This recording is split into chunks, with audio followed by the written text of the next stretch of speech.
For today's experiment, we will determine the concentration of reducing sugars using a DNS assay.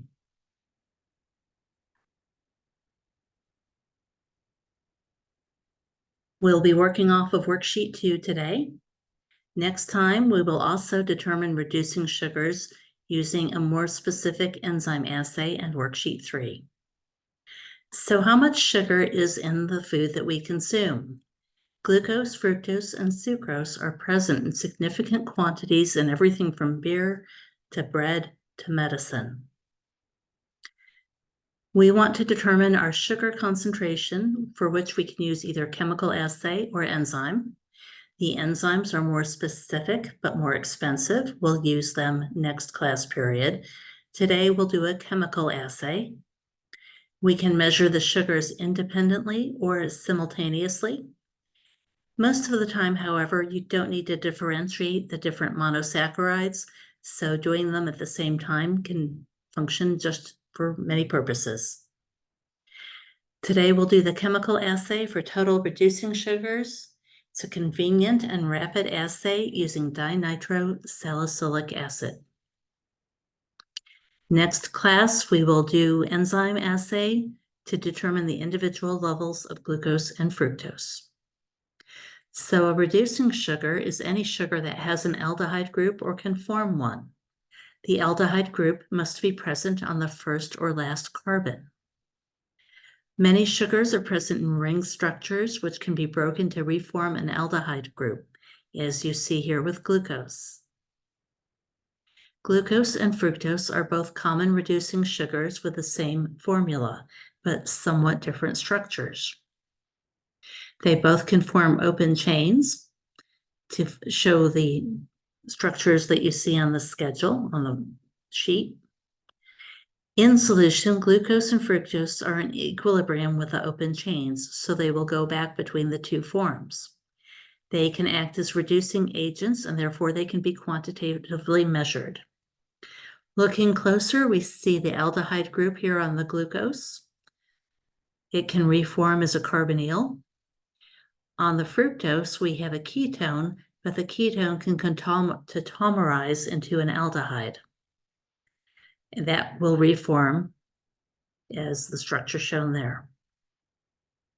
So let's look at some different sugars and determine if they are also reducing sugars. We have just said that glucose and fructose are. Sucrose has the molecular formula C12H22O11. It's combining glucose and fructose to make a sucrose molecule with an alpha-1,2 glycosidic bond. No, for this disaccharide, if the glycosidic linkage is between two anomeric carbon atoms, the disaccharide is not a reducing sugar, so it's non-reducing. What about maltose? It is also a disaccharide, but now we have a 1,4 glycosidic linkage. That carbon is tied up. It cannot form a carbonyl, but there is another carbon that can form a carbonyl on the other end. So it is a reducing sugar, while sucrose is not. What about aspartame? Is that a reducing sugar? It's commonly used as a sugar substitute. You see the structure and formula there. It's 200 to 300 times sweeter than sugar, which is why it's used.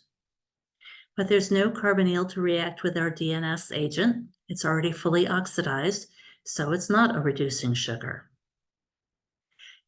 Some reducing sugars and some molecules can be directly measured. Most proteins contain aromatic amino acids that can be measured at 280 nanometers. For instance, the amino acid tryptophan. Nucleic acids are measured at 260 nanometers with unsaturated ring structures that can absorb at that wavelength. We commonly use the ratio, the 260-280 ratio, to determine the purity of DNA. The closer to 2, the more pure it is. Reducing sugars, such as glucose and fructose, cannot be measured directly in a spectrophotometer, unlike our previous slide. We are going to use indirect measurement with an assay that links to a compound that can be directly measured in a spectrophotometer. So let's talk about our DNS assay. It's a colorimetric assay. It changes color from yellow to red-brown. We can measure the total amount of reducing sugars, but it will not distinguish them. It measures them all as a lump together. So we see our yellow 3,5-nitrosalicylic acid, which acts as our oxidizing agent. When it reacts with a sugar with an aldehyde group, that will act as a reducing agent. Our reaction progresses and we get 3-amino 5-nitrosalicylic acid. It'll turn red-brown now, and you can see the structure changes in the carboxyl group that's there. The DNS reagent has sodium sulfite in it to absorb dissolved oxygen so the reaction can occur fully. A redox reaction with DNS requires alkaline conditions. Keep that in mind for when we work with it. So how much sugar is in the sodas that you drink? The 12-ounce soda, a common can, has 39 grams. When you get a big gulp at the store, 34 ounces, that can have 108 grams of sugar. So they're completely loaded with sugar. Today we're going to test Sprite and some other beverages to determine the sugar levels in them. Why are we not doing Coke? You see Coke on the slide. Why could that be problematic? Well, think about our DNS reaction. We're going to have a color change from yellow to red-brown. Well, Coke is brown. So that can alter the results that we have. Thus, we're going to use our Sprite, which is not colored. The first thing you need to do is make a glucose standard curve. You're going to have 5 samples plus a blank. The blank is simply water, a milliliter of water. So what is the most glucose that you can put into your standard curve? Well, if your final volume is 1 ml, you could put 1 ml of glucose in there and no water, and that is the most. For your standard curve and your table here, I want you to divide the amount of glucose into the other cuvettes so they're spread equally across it, and determine what your sugars, how much of the glucose to put in. The final glucose concentration, wait and calculate that later. It's easier to get it going, it saves time. But basically, once you make these reactions, you're going to put 1/2 milliliter of each dilution in a clean tube. And then when all of the reactions are ready, including your beverage dilutions, add the DNS and go ahead with the procedure. Again, to save time, don't do this calculation yet because you're going to have 10 minutes of incubation time. It pays off to do it then. Okay, so we need to talk about diluting your beverages to get a concentration that falls on your standard curve. You can't go too high on the standard curve or it will not be linear. For a 1-step dilution, if you wanted to do a 1/100th dilution, let's say you start with 1 milliliter or 1,000 microliters. All you have to do is multiply that by 1/100th. That would give you 10 microliters. So if this were your Sprite, you would take 10 microliters of Sprite, add 990 microliters of water to make it up to 1 ml. Note that if your pipetting is off by 2 microliters, you're only pipetting 10 microliters. So 2 out of 10 would be a 1/5 or a 20% error. So it's better to go ahead and use serial dilution. Basically, with the concept, you're going to pick 2 or more numbers that multiply out to your desired dilution. The numbers should be close together so you don't have any extremes. So in this case, for a 1/100th dilution, you could multiply 1/10 and 1/10 to be 100th. So that would give you 2 similar numbers, whereas a 1/2 and a 50th are far apart. They would not be as accurate. The same calculation for a 1/300th, you could do a 15th and a 20th. Those multiply out to be a 1/300th dilution. In this case, you would make a 1/15th of your Sprite, and then you would make the 1/20th from the diluted Sprite, and that would cause you to end up with a 1/300th. So for your dilutions, in this case, you want to do a 1/10 dilution of Sprite. So you multiply your desired volume by 1/10. If we stick with our 1,000 microliters, which is 1 ml, 1,000 microliters times 1/10 would be 100 microliters of Sprite. And then you add water to the final volume. Well, your final volume is a ml, 1,000 microliters. So it'd be 100 of Sprite and 900 microliters of water. Note now in this case, if you have the same 2 microliter pipetting error, this is 2 out of 100, so it's only a 2% error. It's not the 20% error we had before, so this should be much more accurate. Once you've got that dilution, you'll do a second 1/10 dilution from it. We'll take 100 microliters of your 1/10 diluted Sprite, add 900 of water.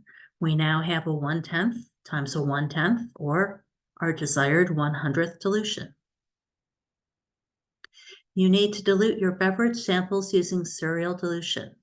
Start by making a 1/10 dilution of each with 0.1 ml sample and 0.9 ml water. Again, that's 100 microliters of sample and 900 microliters of water. I want you to know how to convert this easily in your head. Next, make 1 ml of a 100th dilution from the 1/10. The same thing we talked about in the previous slide. You should now end up with 4 sets of dilutions: Sprite, Diet Sprite, Frappuccino, and an extra beverage that you choose. In this case, you have a 1/10 and a 100th of each of them. Make sure you mix well at every step, including the initial sample, especially something like Frappuccino that tends to settle. If you don't mix well, it won't be uniform and you're going to get a larger error. After you have prepared all of the samples, your standard curve, and your beverages, you're going to transfer a 1/2 ml of each dilution into new tubes. Yes, we're going through a lot of tubes today. They should all be at the same height. Then you're going to add 1/2 ml of DNS reagent to each one and mix. Stop here and check the height of the solution in the tubes. If they're not the same, if they're not at the 1 ml mark, you might want to consider remaking it before you have to sit there through the incubation period and then remake it. You're going to incubate it at 10 minutes, 90 to 95 degrees, so it'll turn a reddish brown color. Heating increases the rate of reaction and gets you to that end point more accurately. While you're incubating, to work efficiently, put 1/2 ml of 40% potassium sodium tartrate in each cuvette. This will add this will stabilize the color. So once your reactions have finished heating and cooling, you can simply put them in there with the 1/2 ml of potassium tartrate and be prepared to read them. So after you incubate for the 10 minutes, place the samples in an ice bath for 1 minute to stop the reaction. We just want it to be warm to room temperature, not cold, where it's helping us stop the reaction, but also preventing condensation from forming on the cuvettes. Then transfer 1/2 ml of each reaction, not the whole reaction, to the cuvette that you already put tartrate in and mix well. Then go ahead and read the absorbance at 540 nanometers, which is the wavelength that you need for this reaction. Make sure you don't throw away any samples, your dilutions, your cuvette samples, etc., until you check the data with the TA. You'll have to redo any outliers, but it's not unusual for us to look at it. You said, yes, you mixed, and we say, no, you didn't. Look at the gradient that you can see.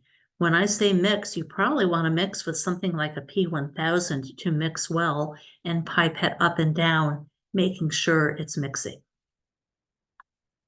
Again, if you pipette accurately and mix well, you'll have fewer redos and you'll get to leave earlier. All right, for data analysis, We want to choose a beverage concentration that falls within the standard curve. You're doing the 1/10ths and the 1/100ths.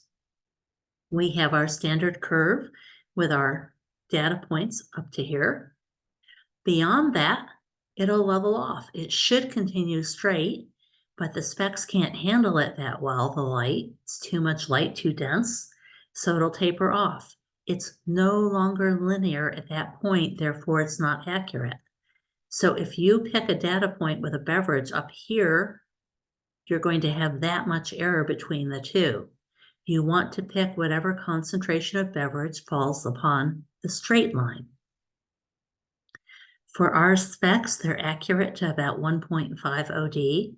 If you're above this, ask us for help before you move on. And then you'll make a standard curve similar to this.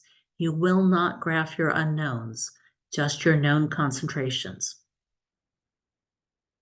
Next time, we're going to analyze beverages for glucose and fructose levels separately and compare them to the amounts we found for total reducing sugars using our DNS assay. Save your dilutions. If they worked well, save the 1/10th dilutions for next time. Otherwise, you'll have to remake them. Do not save the ones with DNS in them. They've already had the sugar react. It's simply the parts that you have left that have no DNS in them, so they can react with our enzymes next week. Safety today, gloves and eye protection because the DNS is corrosive. It is dilute, so it's not that big a deal. It will, however, temporarily stain your gloves, but usually it washes out with water. Go ahead and get started.